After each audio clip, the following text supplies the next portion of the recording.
this war is not an ordinary war. I am glad that no less than the President is leading this war.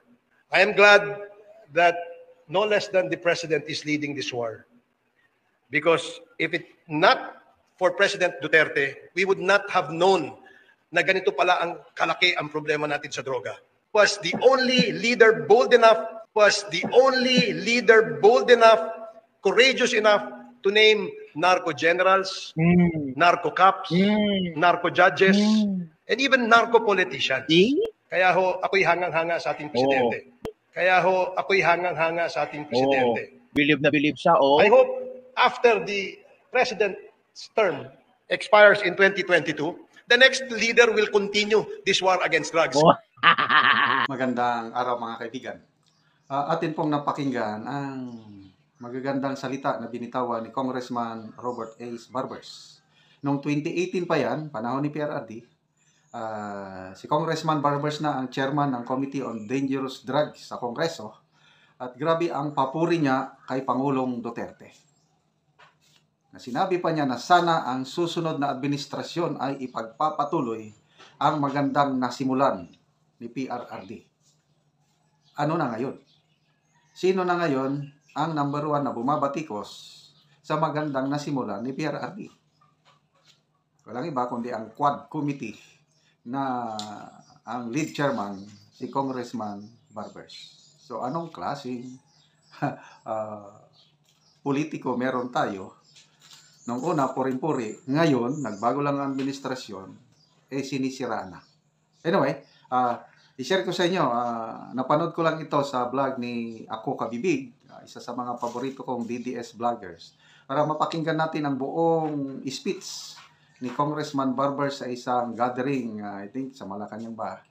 At sana marinig ito ng mga iba pang congressman sa Quad Committee at I don't know kung anong masasabi nila sa kasamahan nila ngayon si Congressman Barbers, baka ilaglag nila. Kasi klarong-klaro, puring-puri si Congressman Barbers kay PRRD noon. Ngayon, bumaliktad na.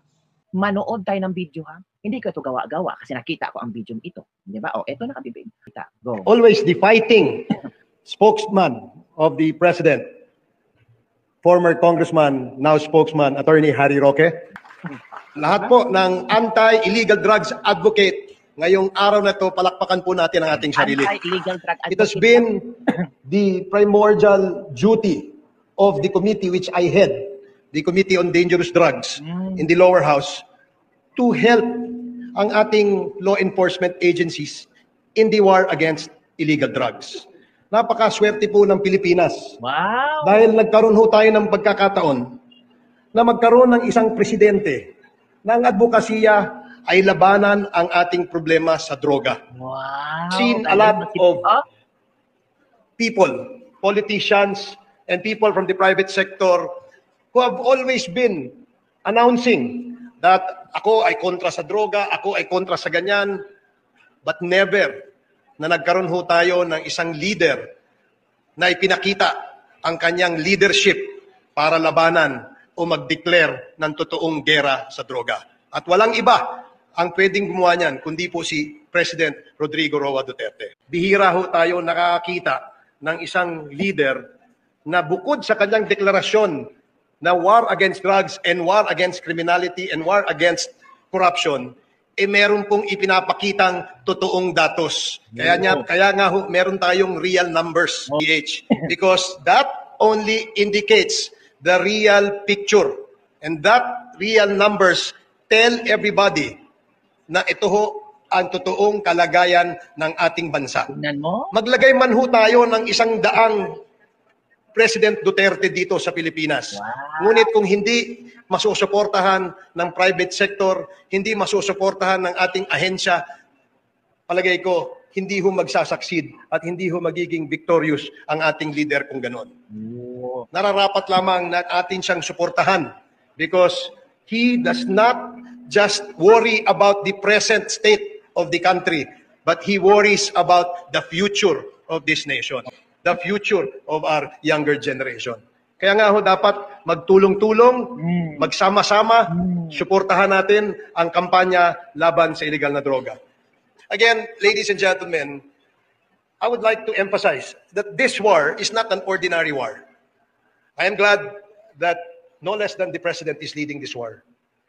Because if it not for President Duterte, we would not have known na ganito pala ang kalaki ang problema natin sa droga.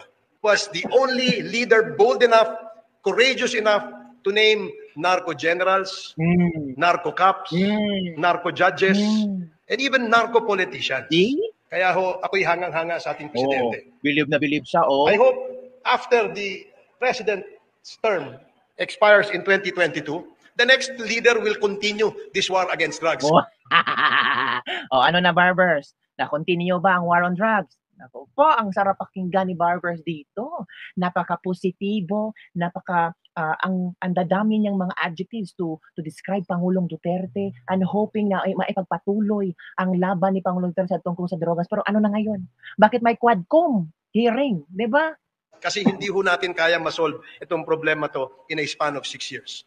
If given a chance and if I will be asked, ano bang dapat gawin natin para ma-continue o ma-sustain itong gera kontra sa droga? Ano ba? Ako ho, candidly, I answered that question. I was asked that question several times. At ang sinabi ko ho, abay, kailangan natin ng extension pa kay President Duterte nang sa ganon ipagpatuloy itong kontra-drogang programang ito. Ang plastic. Continuous daw. Na-termino. Nako po, ano ba to? Ano yung reaction dito mga kaibigan? Gusto niya continuous or extension pa para kay Pangulong Duterte para matapos na ang Dragon War. Wow, galing ni Barbers. Iba. I was misquoted. They asked me, sabi niya, you want the president to extend this term? Of course, I answered candidly. Sinabi ko, bakit naman hindi? Wala nang dapat ikatakot ang sambayan ng Pilipino, lalong-lalo na kung ang ating leader ay nagpapakita ng totoong pagmamahal sa bayan. Hindi lamang ho, puro salita. Marami na ho tayo naging leader, puro salita. Marami na ho kayo narinig dyan. Tingnan nyo kabibig ha. Napanood nyo kung gaano kasarap magsalita ni Barbers, kung paano niya dinescribe si Pangulong Duterte sa war on drugs. Gusto pa nga niya ma-extend ang term ni Pangulong Duterte para ma-continuous ang war on drugs ni Pangulong Duterte. Ang galing-galing. Ang baling-bing. Ito bang klaseng politiko ang hahalal natin? Ito bang klaseng politiko ang uupo sa Kongreso na isang bagyo lang, isang change lang ng bagong presidente, nagbago ulit ang pananaw ng war on drugs. Ganito ba ang gusto natin mga kabibig? Uy, na-shock ako. Grabe pala ang pagsipsip nila kay Pangulong Duterte noon, di ba? Grabe ang pagsipsip nila kay Pangulong Duterte noon. Na kung pwede si Pangulong Duterte ay maging Panginoon nila, ginawa nila para sabihin na gusto nila ang war on drugs. Pero ngayon, ayaw na nila sa war on drugs. Kaya nga, merong quadcom hearing. Tinitingnan nila kung meron bang paglabag sa war on drugs. Kayo ang nakakaalam.